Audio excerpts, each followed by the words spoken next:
This is Damian McNamara reporting from the South Beach Symposium in Miami Beach. And with me is Dr. Susan Weinkle, who is a private practice dermatologist in Bradenton, Florida, who does both Mohs surgery and cosmetic dermatology. Dr. Weinkle, thank you for being with me. Thank you so much. Now, you reported here at the meeting on an innovation that's made a big difference for your filling technique. Can you tell me more about the blunt cannulas? Well, I can tell you that after all these years of injecting various fillers, the one thing patients hate is a bruise. They don't like the telltale sign that they've been injected. And the new technique of injecting with a blunt cannula that is not sharp, you can't even put it in the skin without a needle puncture first, and then put the blunted cannula in through the needle stick, through the hole of the needle stick, and inject that cannula, and it pushes the vessels away rather than puncturing the vessels, so we see much less bruising. You see less edema, less bruising, so it's a atraumatic approach to injecting soft tissue augmentation. Dr. Weinkle, can you tell me how you came upon this technique? Well, I was fortunate to go to a meeting called IMCAS in Paris last January. It's when I first saw the cannula. I thought, well, this is interesting, looks a little tricky, maybe not.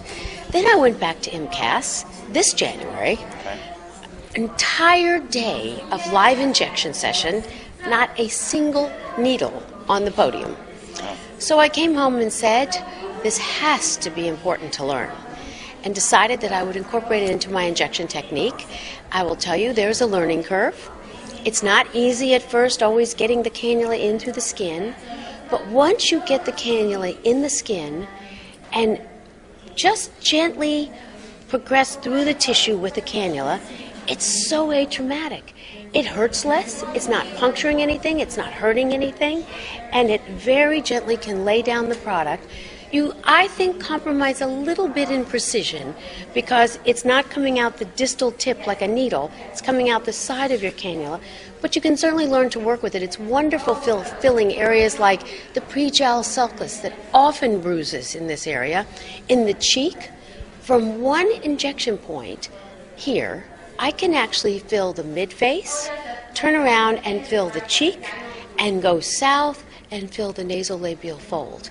So it's amazing. It's because it's a longer cannula that often we've injected with half-inch needles. And now we have a 1.5-inch cannula that you can reach with fewer percutaneous sticks a huge portion of the face for injection. Now, one of your points is that it's a little challenging at first, but to kind of stick with it, is that what you're saying? It's a learning curve with everything, and I think that it takes a little more time, but the benefit to your patient is well worth it. This has been Damian McNamara reporting from the South Beach Symposium in Miami Beach.